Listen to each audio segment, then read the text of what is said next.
ନରିଆ, ଆଜି ଆମେ କ'ଣ ପଢ଼ିବା?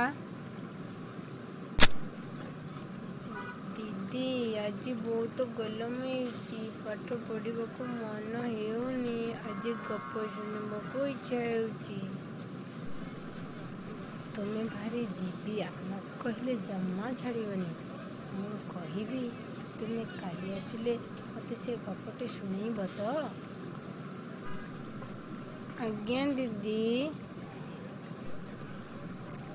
ତାହେଲେ ମୁଁ କହୁଛି, ଶୁଣ ନରିଆ। ଗୋଟେ ଜଙ୍ଗଲରେ ଗୋଟେ କୁକୁର ଆଉ ଗୋଟେ କୁକୁଡ଼ା ରହୁଥିଲେ।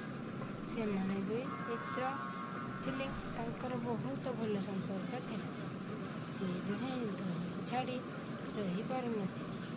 କୁକୁର ଗୋଟେ ମାଂସାହାରୀ ପଶୁ ଥିଲା, ତଥାପି ଦୁହେଁ ବହୁତ ଘନିଷ୍ଠ ବନ୍ଧୁ ଥିଲେ। ଦିନେ କୁକୁଡ଼ାଟି ମନ ଖୁସିରେ ଚରୁଥିଲା। କୁକୁଡ଼ାକୁ ଗୋଟିଏ ବିଲୁଆ ଦେଖିଲା। କୁକୁଡ଼ା ଦେଖି ବିଲୁଆର ପାଟିରୁ ଲାଳ ବୋହିଲା। କୁକୁଡ଼ାକୁ କେମିତି ଖାଇବ ଉପାୟ ପାଞ୍ଚିଲା। ସେ କୁକୁଡ଼ାକୁ କହିଲା, କୁକୁଡ଼ା ଭାଇ, ଆମେ ଦୁହେଁ ଆଜିଠୁ ମିତ୍ର ବସିବା। ମୋର କେହି ମିତ୍ର ନାହିଁ। କୁକୁଡ଼ା ବିଲୁଆର ଚାଲାକି ବୁଝିପାରିଲା। କହିଲା, ମିତ୍ର ବସିବା ଯେ, ମୁଁ ମୋର ଆଉ ଜଣେ ମିତ୍ରକୁ ଡାକେ। ସେ ଆସିଲେ ଆମେ ତିନି ଜଣ ଯାକ ମିତ୍ର ବସିବା। ବିଲୁଆ ଭାବିଲା, ବୋଧେ ଆଉ ଗୋଟେ କୁକୁଡ଼ା ହେଇଥିବ, ଭଲ ହେବ। ମୋର ଦି'ଟା ଶିକାର ହେଇଯିବ ଭାବି ଭାରି ଖୁସି ହୋଇଗଲା।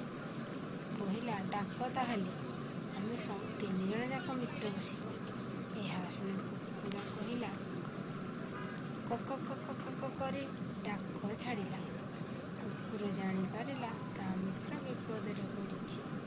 ଡାକ ଶୁଣି କୁକୁର ଭୋ ଭୋ ଭୁକି ଦୌଡ଼ି ଆସିଲା।